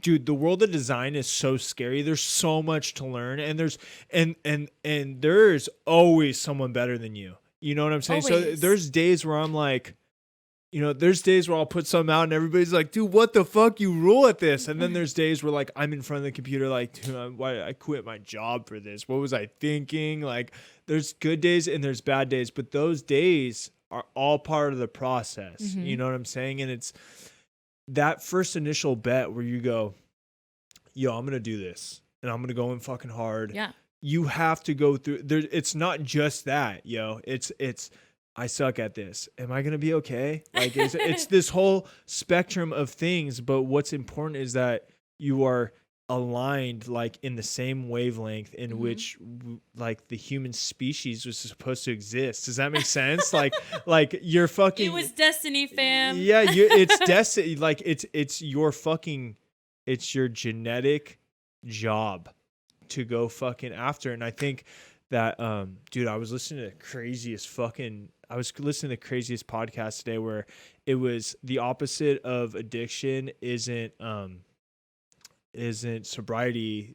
The opposite of addiction is connection. Mm-hmm. And I think that if people just, I'm curious to sit back and think like, what if everybody in the world took the chance on themselves? Right. Like, what if everybody bet on themselves? What if everybody was like, yo, I'm going to be the best fucking whatever in the world. I hope everybody's going for that. Yeah, but I think a lot of people, and it could be anything. I think that like a lot of people, there's variables involved. There's people who are mistreated in their fundamental years who lack confidence, Mm-hmm.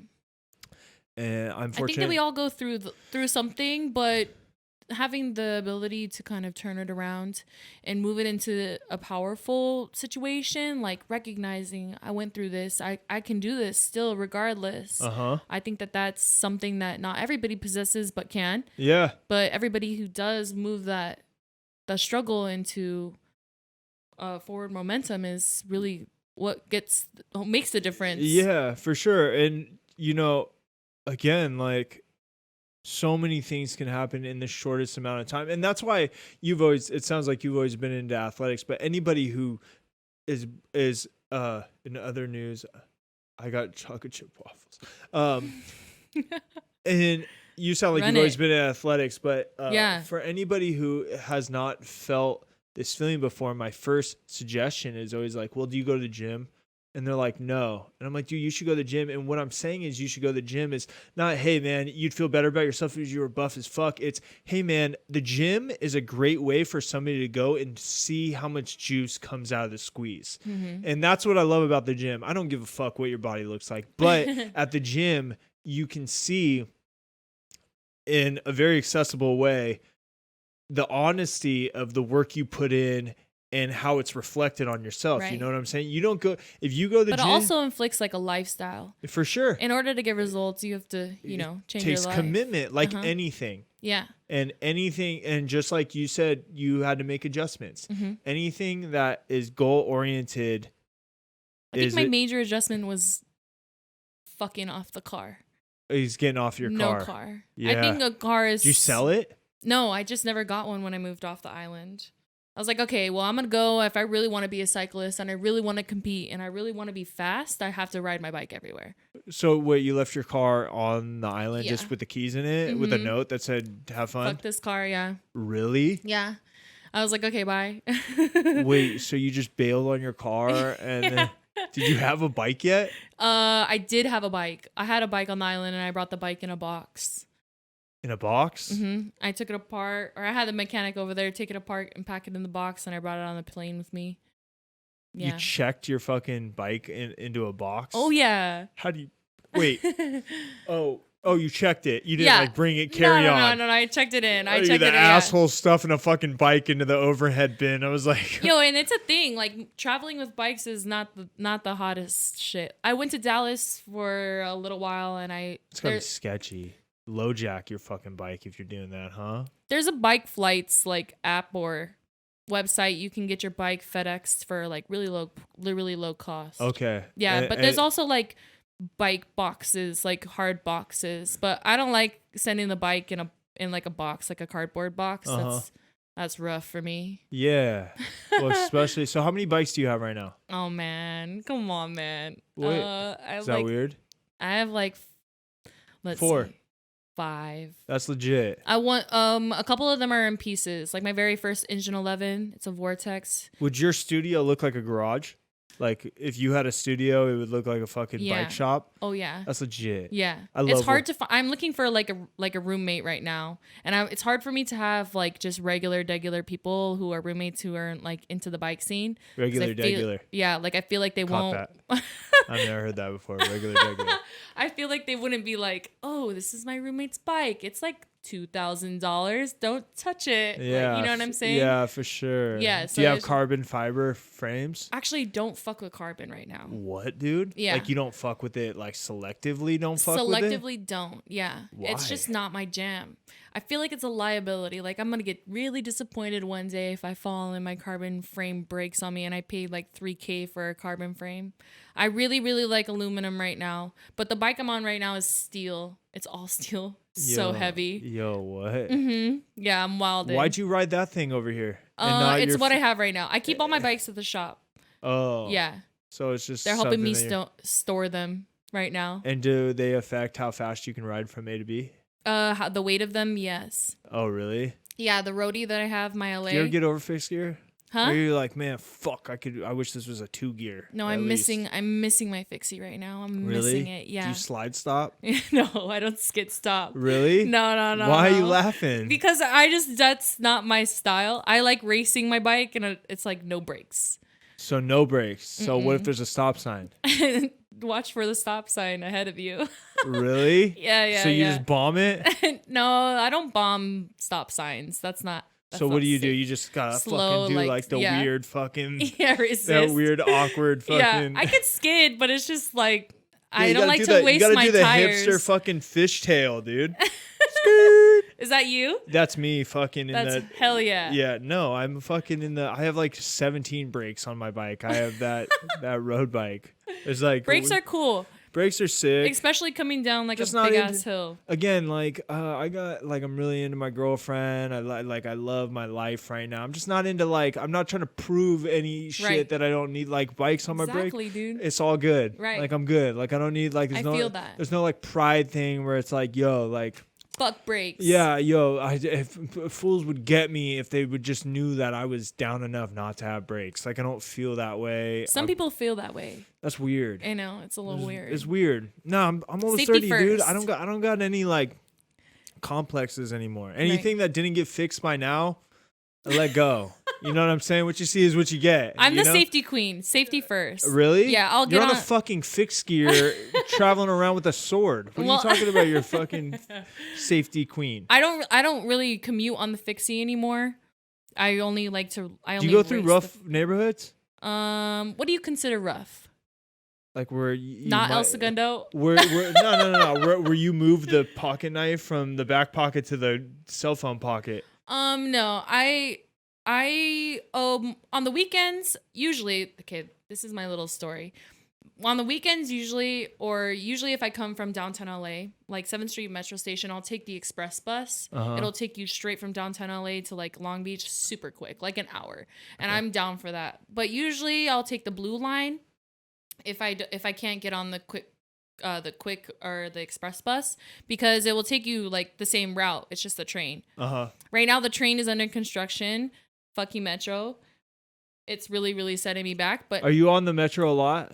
Yeah, especially in the nighttime. Because coming from LA down to Long Beach, you have to go through South Central, and that gets a little bit like you're not trying to ride your bike through South Central. Yeah, but at 7 a.m. when I have to make it to work by 9, it's like pretty mellow. Yeah, but I wouldn't. For sure. I wouldn't want to go down Broadway at like 4 p.m. where the traffic's hella heavy and you got like everybody out and about, like moving around after work. Like, I trying to avoid that. Yeah, that's what South Central gets a little bit like. The road quality is fucked up. It gets a little eccentric down there. It gets a little bit sketchy. Yeah, for sure. A little eccentric. But everything, that's like, all good. Everything below like 119th is cool. Are people generally cool to bikers? Like out in that area? Not people who are driving cars. Yeah, what the fuck's with that? And that's why, like, one of the main reasons I wanted to come on is be like, we didn't even get to talk out. We didn't even get to Oh, yeah. So, do you want to speak on that? So, I feel like we already did, but the stream was fucking up. So, you were saying that the share lanes were bugging. Also, gonna just install those bike share lanes. So, bike share lane isn't technically like just a bike lane or just a bike or a car lane. But like I said, it's like a pass safely lane. So, if you see a cyclist on the far right lane, and you see the painted bike on the street, it just means like pass safely around the cyclist. So it gives cyclists room on the street to ride so they don't have to ride on the sidewalk. Yeah. And technically riding on the sidewalk in LA is illegal. You'll get a ticket. Really? Don't ride your bike on the sidewalk. Yeah, I don't. I don't because it's a fucking road bike. Yeah, but if you see somebody and you're in a car and you see a cyclist riding in the street, please pass safely. Yeah, because it's fucking rude not to. Yeah, just the amount of people who have been murdered, I like to say murdered in the streets, especially in New York and California. My girl, I've never been in New York, but my girlfriend say the cyclists do not play in New York. It's not a joke. They ride aggressively. Well, that's their well-being. They're moving vehicles as well. But there was just a boy, and I forget his name, but if you go to Chief Luna's Instagram, they're doing a GoFundMe. He was hit by a car, dragged underneath the car for like 1,500 feet. Yo, what? Yeah, it's really, really bad. It's really bad out here. My friend Woon passed away. He was hit by a car like couple years ago. Yeah. When they get hit by a car, like what kind of situation are they in? Are they bombing a hill or like are they just... Sometimes it's casual. Sometimes they're going from A to B. My friend Woon was coming from his house and on his way to meet up with a couple of friends and ride and just got mashed out by a car. Really? Just coming down, the street, just hella fast. And how do you fix that?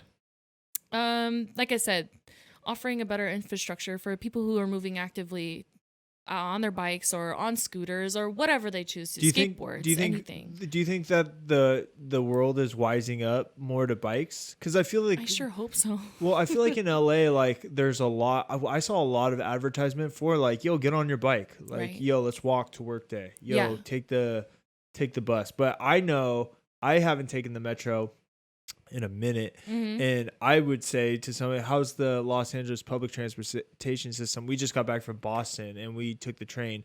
I would say, it's lacking. Like they haven't gotten it. Is lacking. It is lacking. But they are doing and they're updating the line. That's why it's down right now. So they're offering like alternatives, but it's obvious, how many people really rely on the metro system in like LA. You. Yeah. I mean, I could ride my bike. I'm still mobile if I can't catch the bus or there's too many people on that bus. You know what I'm saying? Yeah, for if sure. the train stops for whatever reason, I can still make the difference on my bike. Yeah. But there's people really out here trying to get home, trying to go to work, trying to do their everyday lifestyle without, the train. Yeah. It's kind of like caused a lot of drama. Yeah, for I get sure. it. We really needed an update on the trains, and I think they're adding a train in Beverly Hills, which is really great for people who need to work in Beverly Hills but live in, South Central I feel LA. like people who live in Beverly Hills don't need a fucking train.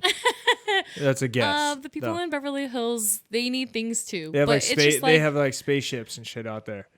They're about to. It's wild in. Yeah, it's fucking crazy out I rode there. through Beverly Hills this morning. But I have friends that work on that one street where all the fucking... Yeah. I had a friend who worked at the retail Gucci store. Gucci? I don't know, What dude. is that? What's Gucci? I'm so I'm blind. trolling. I'm so blind to that shit. I don't... No, I rode through Beverly Hills this morning. Where's the... Yeah, Rodeo. That's the street, right? Wilshire and Rodeo is wild in. Yeah, the people in Beverly Hills in their cars are so entitled, and it shows. Yeah, it shows Beverly Hills. I can see you, fucking Beverly shows. Hills. Yeah, we see you, and it's kind of fucked up. But if there was a bike lane with enough room for cyclists to come through, but would they give a fuck? See, that's just like, and that's what I'm saying is like, I that's just, and I get amped. Like sometimes I'm on the street and I'm riding and I see the bike painted and I'm like, oh, thank fuck. But I mean, if that thing, it changes my state of mind. But if that thing wasn't there, I would still have to ride in that lane, right? Right. So I I do. Yeah, it's kind of a weird thing. Are you not supposed to be in those lanes if that thing's not painted? No, it's fine. Yeah, you should be fine. But is it just like a reminder for the people in cars to be like, hey, fuckface, there's like this bikes here. Yeah, there's a bike. There's bikes moving. Yeah, totally. They should just put one on every gosh darn street. They should, and I hope that's the movement that we're going on. It's like a culture thing, though. But like, in El Segundo, it's happening, and I really appreciate that. That's tight. Shout out El Segundo. You guys are getting it together. I think we have one on Main Street, and there's also one on Grand. It's because I'm here. I'm here fixing it. Yeah, dude. Yeah, I had to stay. I love it. I had to stay. I had to clean it up. We're talking about some crazy shit a couple years ago. I said, know what? I'm going to start a podcast at El Segundo. We're going to get some bike share lanes hooked up. Yeah. Thank God, dude. Thank goodness. I needed that. Yeah, so we'll so once these bike share lanes get hooked up, you think that will be the first initial step in the culture where people are riding their bikes? People need to share the road because there's a lot of share the road signs. That was like the step before this, right? Was share the road, right? And I was just talking to my mom about it, and she was on like a Facebook forum where people were having mixed feelings about it, which I understand. But the next step is like getting the community to actually utilize that.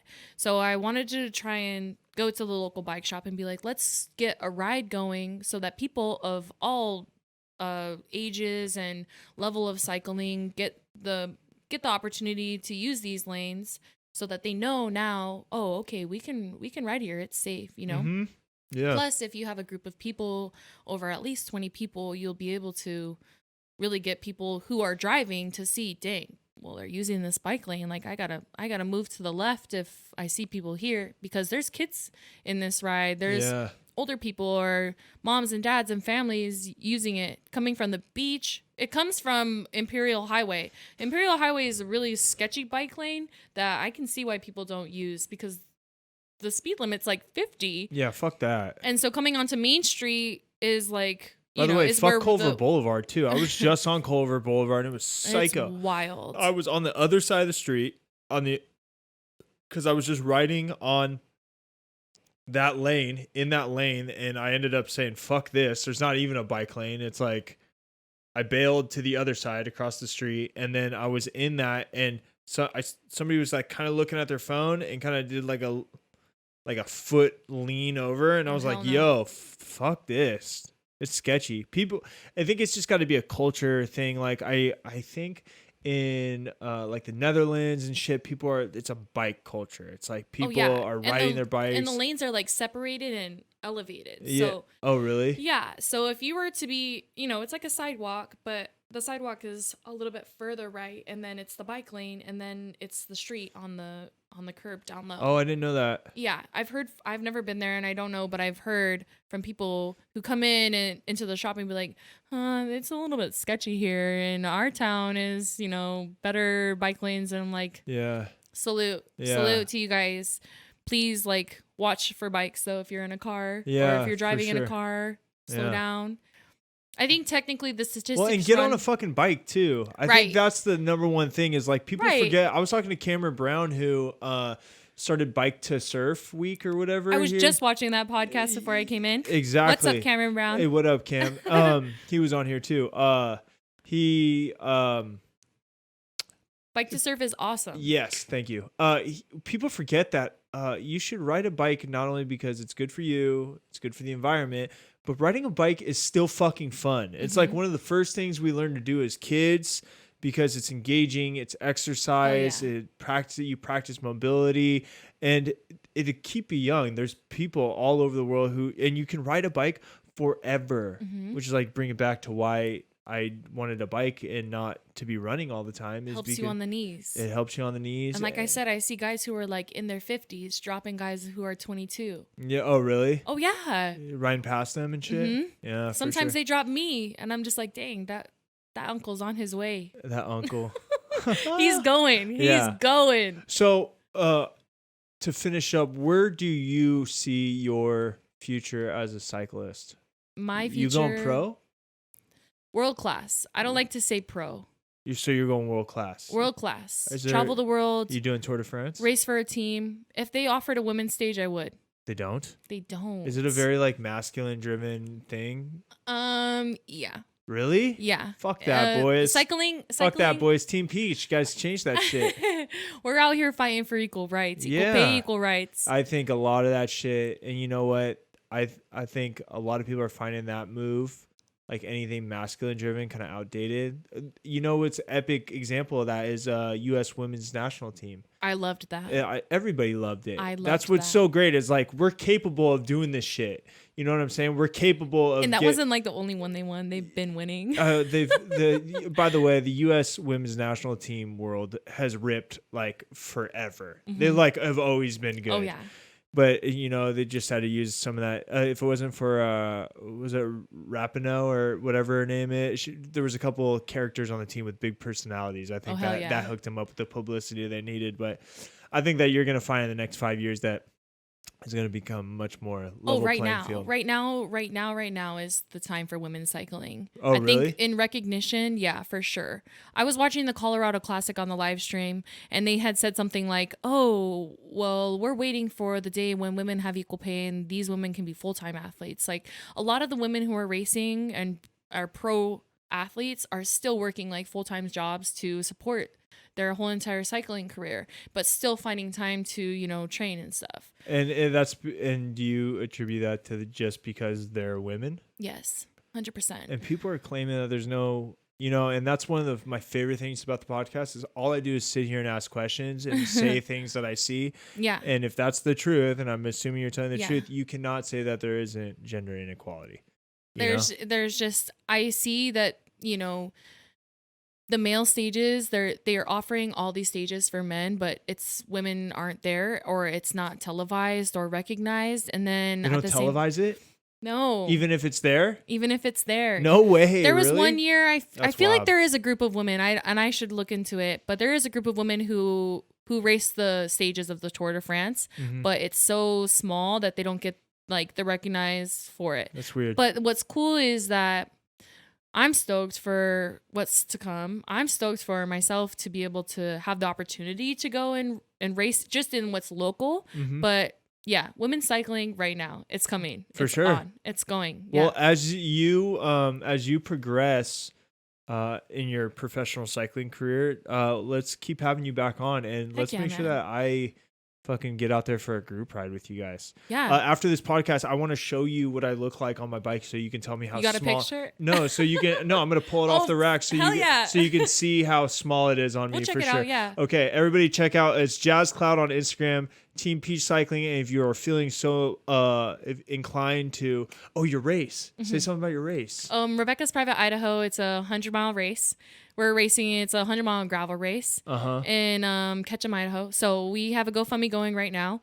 We're sponsored by Machines for Freedom and Goo Energy just for nutrition and apparel. But we're making our way out there and staying out there on our dime and our supporters' dime. So if you have some time or you want to support women's cycling and our small team, I have a link in my bio on my Instagram. For sure. So it's right there.